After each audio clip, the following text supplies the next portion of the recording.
Welcome to the CTA podcast. Join us as we critically examine the ideological capture of the psychotherapy field. Here we discuss better, common humanity proposals for a fairer society. Our discussions are thought-provoking, and our guests are from diverse backgrounds, bringing unique perspectives to the table. This is the CTA podcast with your hosts, Jaco van Zyl and Christine Seefeng. Welcome, everybody, to the CTA podcast. We're very thrilled and excited to have with us Birgit Ewald, who is one of the chapter writers for the book Cynical Therapies, Perspectives on the Anti-Therapeutic Nature of Critical Social Justice.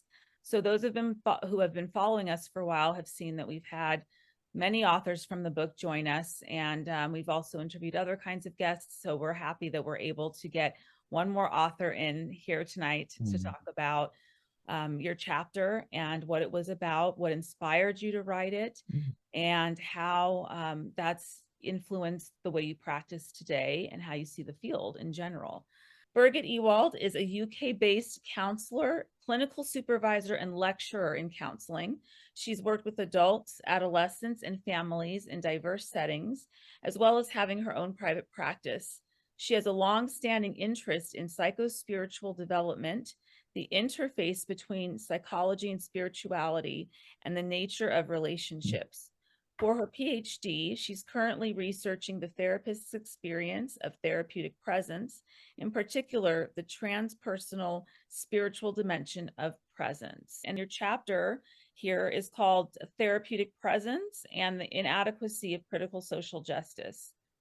Okay. Well, first of all, thank you for, inviting me and doing this interview. So, yes, there is a sort of mouthful of words there. What inspired me, what motivated me to write? Well, firstly, in a way, as you've already said from the bio, I am interested in psychospiritual development, just to sort of use that terminology again. But really, if I put it in much more basic ways, and this is where the sort of, I said, I'm interested in relationship. I've been interested really all of my adult life in what makes people tick. And for me, this, I've been fascinated by people, who I still am. And the idea that people, obviously are very different, and that when we deal with people, work with people, and in my work as a counselor and psychotherapist, that we need to sort of have multiple perspectives or frameworks that are able to sort of capture that sense of the multiplicity of where people come from and how they tick. I hope I sort of make sense with that. But that's the exciting bit, I find, and therefore, or that's where partly my interest in therapeutic presence comes from, because I think it's an interesting concept in connection with relationship, with a therapeutic relationship, that actually allows us to really open up to the multiplicity of people that we encounter in therapeutic practice. Yeah. I was really fascinated by how you described therapeutic presence in the room and how critical social justice has sort of infiltrated that and created a less personal space, a less interpersonal presence in the room. Maybe define therapeutic presence for us and how you see it and how that shows up and how critical social justice has infiltrated that. In a way, it is what it says on the tin. You're sitting with a person, and as a therapist, you're being present on a multiplicity of levels. Here's the word again. Sort of physically, body, mind, spirit, emotions. That's sort of one axis of it. And then you can also say the other one, obviously, there is you're present to everything they bring, and that may be both in terms of emotions, of thoughts, I want to sort of widen this and say to obviously to how they tick as an or think and feel as an individual, but also of the context they move in, the wider context of their lives. So that's really, so I hope it becomes clear. Therapeutic present really is something to really be there and alive and open to everything that the client is and that they bring. I like this one sentence where you said, a transpersonal approach to therapy views a client as a whole person who is in an intimate relationship with a diverse, interconnected, and evolving world. This perspective also pays attention to experiences that go beyond the boundaries of the individual self as normally defined. The perspective also includes spiritual, mystical, and other related exceptional human experiences. You've got to be open enough. You've got to be almost in anticipation of the magic happening in the therapeutic space for you to wait for the mystical to also burst into manifestation between you and your client, isn't it so? Yeah, I would agree, and that's the transpersonal aspect. There's always about something being open to the mystical, and mystifying things, or mystifying therapy or the therapeutic relationship, because I don't particularly like that. But yeah, I mean, and if I include the transpersonal dimension, it is exactly that. You're starting to go into territory in of where it becomes difficult to describe what is actually going on in relationship. But in a way, as far as I'm concerned, that's that really goes to the heart and to the center of relationship. Ultimately, there is something there that we cannot define. We need to be open to. We can understand so many things, but when you really meet with a person, and I'm going, into, in a way, already into what I some of the sort of Martin Buber's philosophizing, but when you're really meeting with a person, there is sort of something opening up that I think is just something that needs to be experienced and lived, and we talk about a lot about lived experience these days, and it's hard to describe what it is actually is we're touching on, but it is in the room, and I think both client and therapist can experience that. That's part of therapeutic presence, but it is that openness that I bring to whatever may happen, so that requires, obviously, I think some background and training and work with myself in order to gain that, and I would consider that as part of the primary responsibility of us as therapists to achieve that, in inverted commas. As I said, I think there is always a dimension, I think the transpersonal we can't control, but we can be sort of open to it, and I think it's for me. And again, that's an aspect of therapeutic presence, what actually can happen. It's dynamic, it's alive, and it can only happen if we are, again, open, attuned, receptive. If we sort of understand relationship, and you started off expanding a bit, Jaco, but you talked about the sort of the mystical aspect of relationship. If I, as with anything, if I define something too closely or try to pin it down in terms of sort of conceptualizing it, but I'm sort of conceptualizing and saying this is what it is, without that perception that it may also be something else, or something different, or something that I don't know, or I am talking about the idea of unknowing. And so being open to the unknown in the therapeutic relationship. If I have a really clear concept of what relationship is and what should happen and what should not happen, then obviously I deprive the relationship of a lot of its potential. And that's, I think, with critical social justice where it becomes such a problem, because the unknowingness and going in with a curious mind and an open position. Critical social justice tells us that we have to go in and we have a lens through which we're seeing our clients and ourselves in relationship to them automatically. without creating a relationship to start. So there is no rapport building that is able to breathe and to happen in this space of the unknowingness, because critical social justice tells us we have to know already. We have to walk in with these understandings of power structures that are happening in the room without being able to go in as these sort of, open, kind of blank in a way, positions where we allow ourselves to become an open vessels for our clients, where we can take in what it is that their experience was. And so it's such a direct opposing viewpoint that critical social justice takes that almost destroys this very delicate dance you're doing with presence in the therapy space. Yeah, I would agree with what you've just said. I think it's that sort of openness to what might happen, that potentiality of the therapeutic process that is so crucial.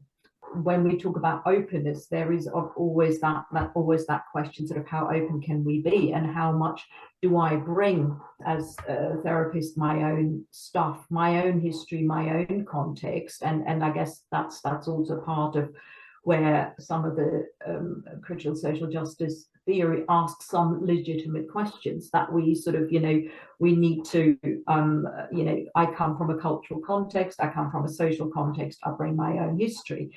So I guess, while some of this is legitimate, again, the problem lies in the reductionist approach that this is how it is. Power is always an issue in relationship. I really do think that. And we are, but I mean, power is both negative and it is positive, and we seem to be losing that out of sight. We talk about empowering our clients, but to say a priori that power is negative and power is oppressive, and that is already a specific lens, as far as I'm concerned, is depriving relationship of, again, its potentiality, that also power can be something different, that both therapist and client work for a positive power for the benefit of the client. Because power is a good question, as you said, it's a legitimate question. But what we do with power, how we situate it, and the register from which we think around power dynamics, that is crucial. Because from a critical social justice lens, power only has one flavor. But from a transpersonal lens and from a relationality perspective, power is different. Power is something to be explored, like you said. It can be positive, it can be negative, it can be dictatorial, it can be exploratory, it can be negotiated, it might be exciting even. But because our relationships aren't just power structures. We're not just driven by the need for power. We're also driven by the need for attachment and intimacy. We're also driven by the need for gaining mastery over what we're engaged with. There are so many things that are at the core of our motivation for relating to different people. And I think the transpersonal captures that in its multifaceted way. But we have a rather shallow and a rather bland and predictable register when we deal with critical social justice as a modality of psychotherapy. I think certainly, I mean, you sort of bringing the emphasis back to the transpersonal. See, I think that is very much about, again, potentiality, about creativity. If you you're probably familiar with that. If you have an explicitly transpersonal approach to therapy, psychosynthesis, for example, there is the idea of the lower unconscious, where you sort of more, traditionally where drive sit, and you've got the higher unconscious where potential and creativity sit. And it's I'm a great fan of polarities, and in terms of it's well, in conceptualizing, obviously it's not reality itself, but we sort of always move between one and the other as human beings, between good and bad, light and dark. And I think humanity across cultures have done that for a really long time, and it's always the sort of moving and the dynamic and between the sort of polarities, and being sort of a bit existential here as well, the sort of movement, but holding the tension. The same with power. That's where we started, being able to see both and hold them. And for me as therapist is something about holding that paradox or that tension for my client, which is for me very much part of therapeutic presence, in a way, holding the polarities of life that clients encounter, I encounter, and whatever we bring with our respective histories, but that we sort of enter into that sort of creative dynamic movement between what is and what can be. But for this to happen, one needs to have a grasp on the kind of relationship that's got to be there in the therapeutic space. And that is where you discuss the successful therapeutic relating, according to Carl Rogers. And some of the requirements, as it were, the hallmarks of a healthy therapeutic relationship would be some of these qualities, such as congruence, unconditional positive regard, and empathy. Those are three that Carl Rogers really pushed throughout his career. I mean, I think they are foundational in terms of for relationship, and that yes, they're coming out of a certain sort of therapeutic tradition, but I think in some level it's in terms of congruence is about the therapist being real.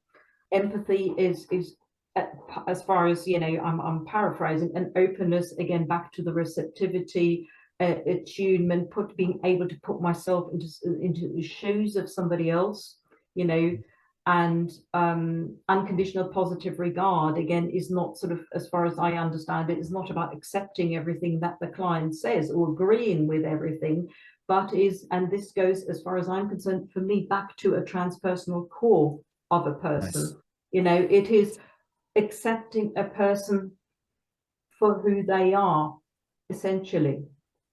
And this is, I think, again, language can be very, very inadequate in trying to express what we're doing here. But it is that for me is not sort of brushing over and saying, oh, it's fine, whatever you do, this kind of, relativism that everything goes. I don't understand it that way, but it goes so much deeper in saying, look, I'm really, what I understand as a shared humanity. We're meeting as human beings. And at the heart of again, this meeting, you and I are both people, and we're trying to sort of struggle through something together here, and I think it is often, I think, misunderstood, quite frankly. Yes. Unconditional positive regard doesn't mean blank permissivity or blank permissiveness or acceptance or approval of what a person is doing. There is not necessarily that movement of approving or disapproving in the therapeutic relationship, but there is this respectful curiosity. Here is a human being, like you said, coming into the room with their stuff, and be respectfully curious, both of us, as to what they're bringing into the room. And that is unconditional positive regard. Yeah. That's a lovely way of saying it. Yeah. I think it's that again, openness, curiosity.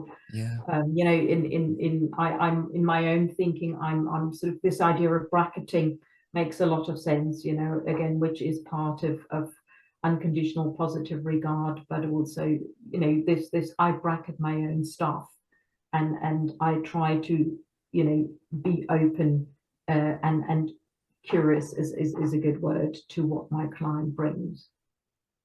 But it's in a way, we need an entry point, and again, the entry point is something, core conditions. I think they start to, I've had one of my research participants was talking about the dance between the core conditions, and that was really important for them, and for me it seemed like it was almost an entry point. Yes, this is something we can teach and we can learn, to live that and to be like that with clients in the room. And then through dance, something else opens up, and then we get more into the transpersonal stuff again. And so again, it's much more flexible than this sort of rigidity, that then something so much more than this rigid idea of a relationship and negative power structures. You wrote a bit about, and I love what you said here about CSJ theory and what it does. And I think this is a really good, clear picture of how it interrupts the presence and the space and the rapport and this almost sacredness of the space that's between the client and the therapist in the room.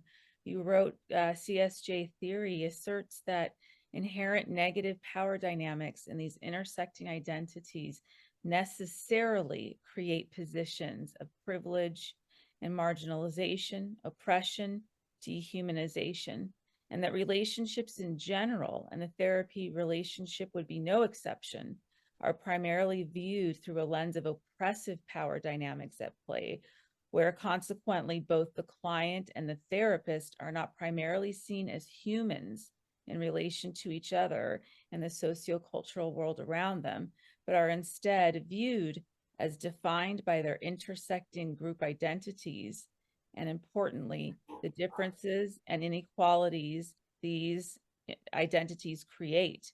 The dynamics of oppression are at the heart of CSJ-driven therapy relationship. Yeah, it's the sort of a reductionist approach that, and I think I sort of say something, it's for me, that's when I was thinking about it. And I am saying that towards the end of that chapter. See, I think as far as I'm concerned, it's putting the cart before the horse. Its core assumptions, it actually stays fully and utterly in the material world. But as far as I'm concerned, the transpersonal is about the ground of being. And that is something that is not a socially constructed reality. I mean, it is much wider than, the whole question, is reality just socially constructed, or is it not? As far as I'm concerned, it is not just socially constructed. It's an aspect of of reality, socially constructivism, but it is not all there is. And so therefore, if we make something that comes out of that particular framework, again, absolute, or say this is all there is, it just renders something absolute that cannot be rendered absolute. It is so valuable, and that is why we say that when we talk about things like race or cultures or sex and gender or a person's history, a person's class, those may be relevant in the therapeutic space. Absolutely, yeah. But again, how they're situated in the transpersonal or the tried and tested modalities of psychotherapy versus how these are situated within the critical social justice lens are two different things. Like you said, within the critical social justice lens, these aspects, these immutable characteristics of people, and these are very selective immutable characteristics, by the way. These are politically relevant, revolutionary, meant to revolutionize society, picked for that purpose by the critical social justice lens. Those aspects have been absolutized, as you said. They just mean one thing. We no longer think about them analytically, in an exploratory way. The meanings have been predetermined and the meanings have been imposed. And this is the only way through which we engage the other person, namely through the meanings that have been imposed, which is different from the transpersonal perspective. Because in the transpersonal perspective, I think you may agree with me, if at all any of these aspects become relevant for therapy, we're curious, we're respectful, we co-explore, and we see what happens. The unfolding begins. There is no imposition there. There is a discovery, and then we park the discovery and we see if there's more, and we allow for more.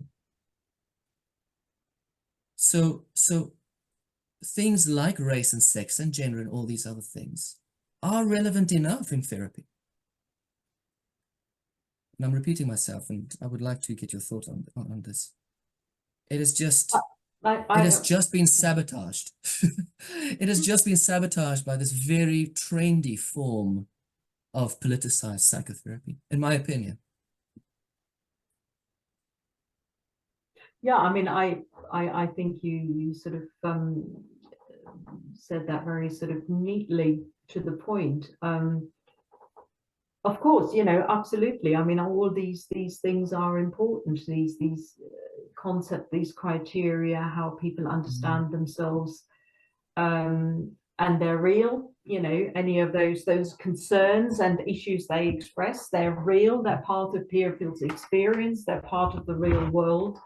You know, there's, you know, I think probably relatively few people would deny that, you know, that racism exists, that, you know, sexism exists, and so on and so forth, you know, and you know, I think most people would be in favor of a better and a just world, and trying to yeah, be involved in that sort of endeavor on some level, but I think it is important that we keep the two apart in that sense, or let the client find, you know, offer the space in the therapeutic setting, that the client find their own way of how they make sense, meaning making of respective issues. If there is some, you know, if it's a client who has experienced discrimination, who comes from a certain background, you know, of course there needs to be space for that, and yes, I need to be willing to listen and to challenge myself and my own assumptions. So this idea of unconscious bias, as far as I'm concerned, is just at the heart of therapy and is nothing new, you know. But again, if a person is so much more, yeah, and if we just reduce it, and anyway, I'm just repeating myself, and if we just reduce it to so kind of relatively graspable categories and defined categories of what a human being is, and they are as I said, part of the real world and people's experience, you know, absolutely. But it is not all there is, and you know, people are complex and reality is complex, and that's the sort of openness I think we need to hold as therapists for our clients, you know, therefore we need to have, I think it is our responsibility, quite frankly, as therapists to have that kind of awareness and presence to self, in a way, to you know, not lose our own growing and struggling and potentiality out of sight. It's so we can then bring it into the relationship, and you know, it takes us back to the old wisdom that we can only take clients as far as we've gone ourselves. Yes. But you know, in terms of this therapeutic presence, has so much to do with also who I am as a therapist and what I bring to relationship, and then how we can, therefore, what meeting I enable for my clients, and that needs to be, again, as multifaceted as possible, as far as I'm concerned. Beautiful. Yes, very well stated. We are the vessel, the intervention, the pathway. I mean, we all of what we bring into the room, and this is something that I've always, even in my days when I was still teaching, you know, the students are wanting to know, I need interventions. I need to know what to do when the client says this and when the client says that. And to get the idea that we ourselves are the actual intervention, in a sense. We ourselves are the instrument, the vessel in the room, that presence that we have, and being in the moment, and the unconditional positive regard, etc. All of those things cannot be devalued as not being interventions in and of themselves, because they are. They're actually the core of what the relationship and the foundation of the relationship lies upon. I actually want to move towards the concept of the I-thou versus the I-it relationship of Buber. Maybe you can just, for our non-therapists out there, maybe just give a brief explanation of the I-thou versus the I-it relationship, and how Yeah. this is relevant in the therapeutic space. And maybe we can compare it then to the critical social justice modality and see how it measures up. I mean, I sort of like the this conceptualization of relationship in terms of I it and I thou, and Buber says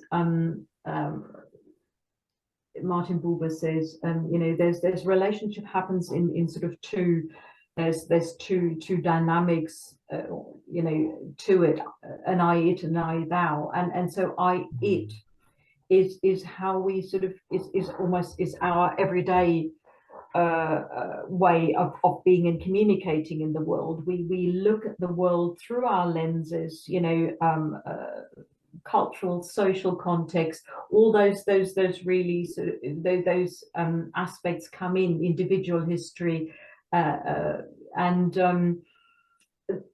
you know, my personal lenses is how I look at the world, and they color the world.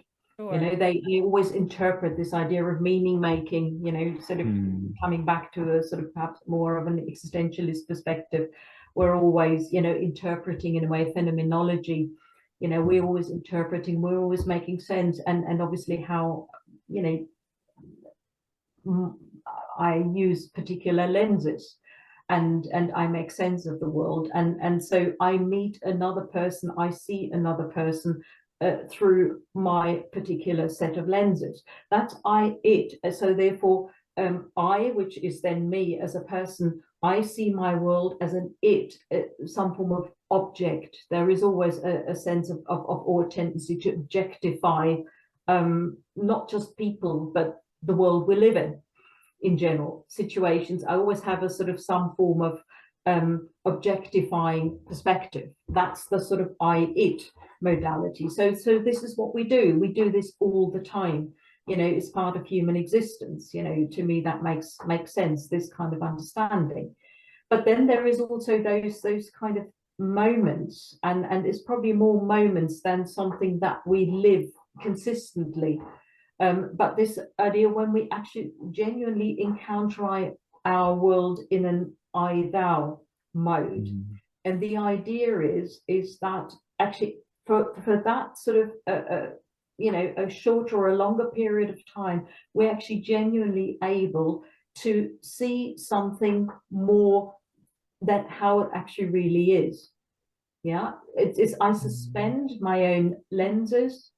I actually, in Martin Buber calls it in the meeting, you know, sort of, you know, all living, is he? Yes, all living is meeting, isn't it? That's also, so we meet people, we either see them more as objects, if I stay with relationships, or we are actually able to meet and suspend, if only momentarily, our judgments, our lenses, our making sense of another person. It is when I'm genuinely trying to understand somebody else, and when we are actually, for me, I guess the best way for me to describe this is when we're in a session, and I think probably most therapists have encountered that, and we feel we're actually involved with the other person. We're really engaged. We're not thinking about it.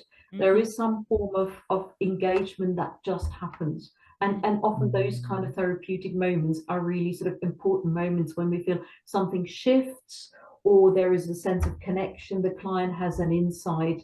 That's when we are actually in an I thou mode, when we actually stop this usual objectifying way of looking at the world, and we are, it goes back to what you said before, Christine, we actually are with a client rather than we think about something. Yes. So this is how I understand I thou.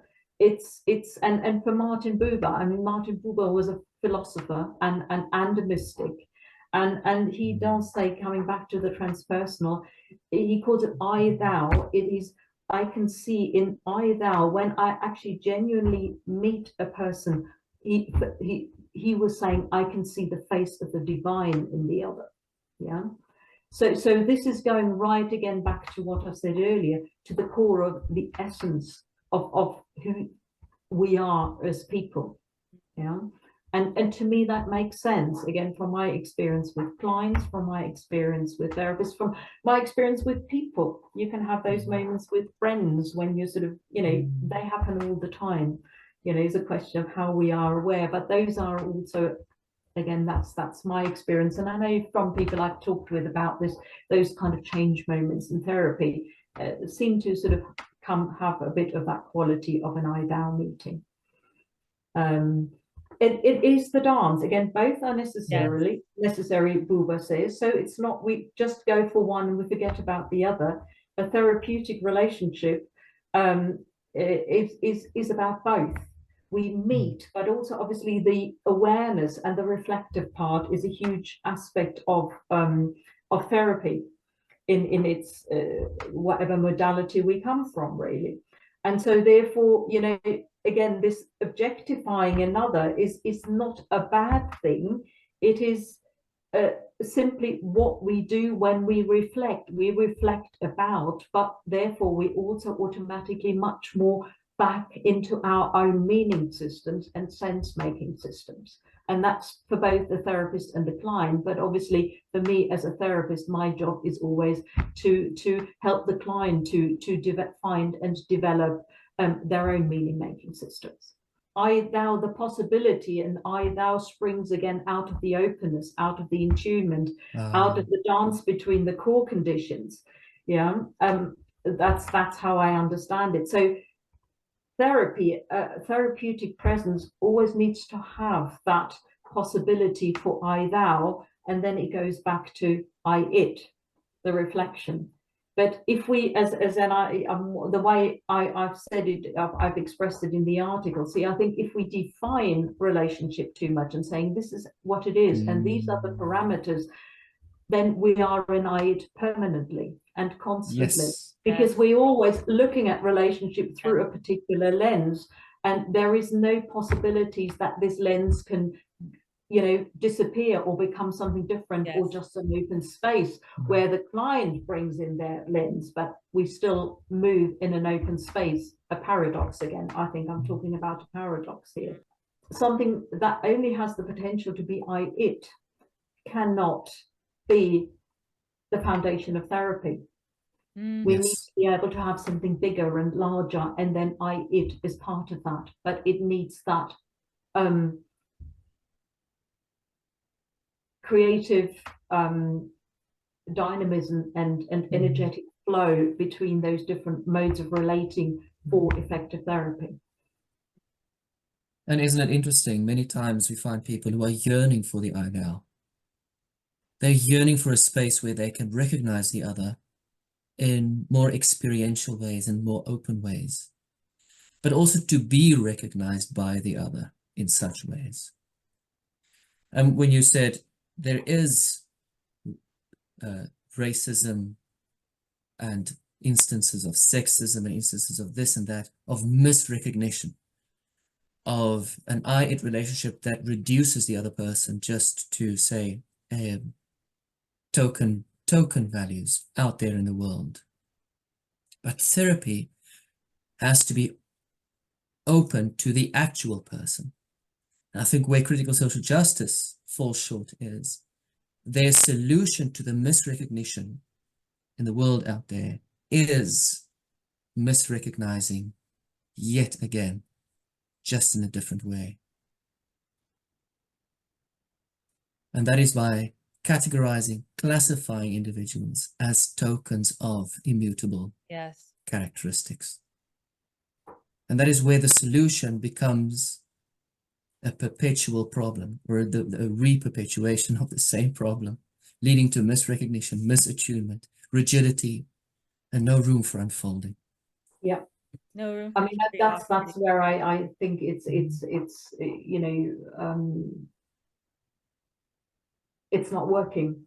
You know, it's Yeah. too narrow, it's not wide enough. You know, it raises, you know, as such, it raises very legitimate concerns, and that's another sort of issue, you know, and perhaps we haven't paid so, you know, enough attention to those more cultural and social issues. You know, again, others have written about the sort of collective side of therapy, and you know, I think that as such valid concerns are raised. Yeah, I wouldn't, to me that makes sense, and I would not want to contest that, because people are suffering in so many ways, and I'm, as a therapist, not perfect.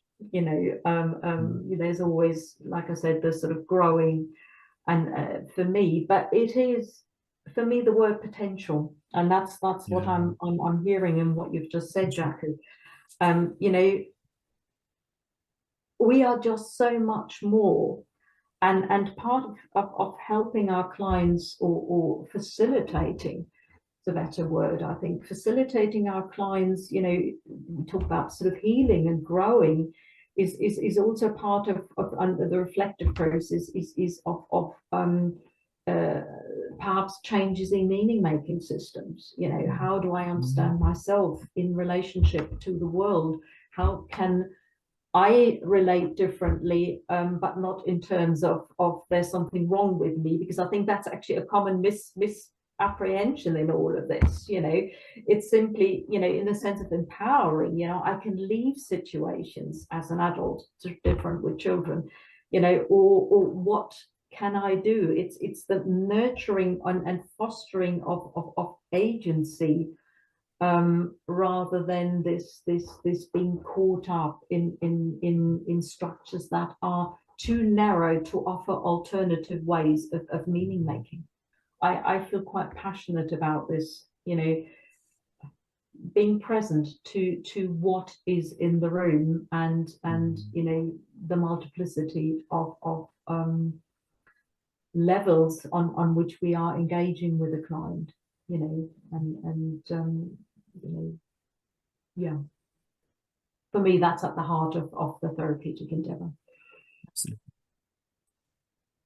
Well, it was such a pleasure having you join us today, Birgit. We loved your chapter, and what an eye-opening conversation. I still feel the wheels in my mind turning as we've been talking, the three of us today. So it's such a pleasure to have you, and we hope to maybe see you again soon in the future. Okay, well, thanks very much. Thank It's been my pleasure. Excellent. Thanks, Birgit. Thank you.